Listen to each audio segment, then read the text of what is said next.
I noted yesterday on the show how so essential that something changed with the media where Republicans, conservatives, all of a sudden are able to beat the establishment left on establishment media. We get these sound bites, and it is sort of, we get to watch, it's almost like the ESPN Sports Center highlights of what goes on in these shows. No one tunes into these shows, but then you see Scott Jennings with a good dunk, you see Stephen Miller with a good dunk, and all of a sudden, it's worth it for them to go out there and just dunk on these people. I got something for you that's special with Stephen and Jake Tapper. Cut one, go. This neoliberal frame that the United States' job is to go around the world and demanding immediate elections be held everywhere, immediately, all the time, right away. To create these vacuums. That's not what I think, but you invaded the country. We went into the country and we seized the leader of Venezuela. Damn straight we did. And I'm saying, we're not going to let. So is the U.S. going to have new elections? Jake, is that we're not going to let Tim Pot communist dictators send rapists into our country, send drugs into our country, send weapons into our country. Okay.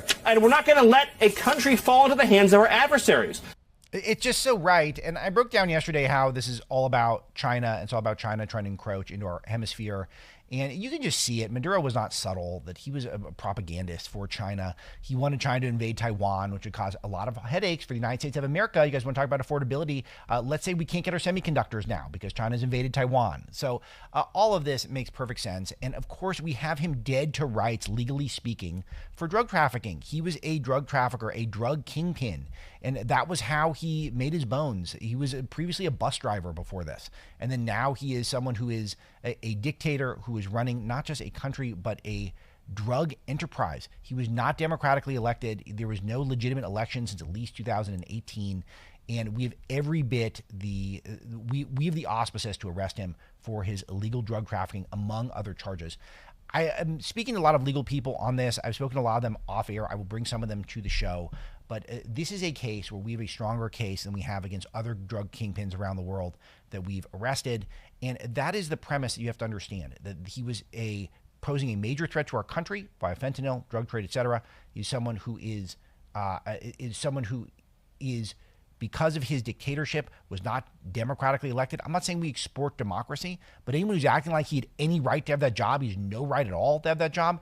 And we're going to give him due process. We're going to have a fair trial for him. It's amazing that we're giving him that level of dignity when he doesn't deserve it. This is someone who executes his supporters, makes people live in filth.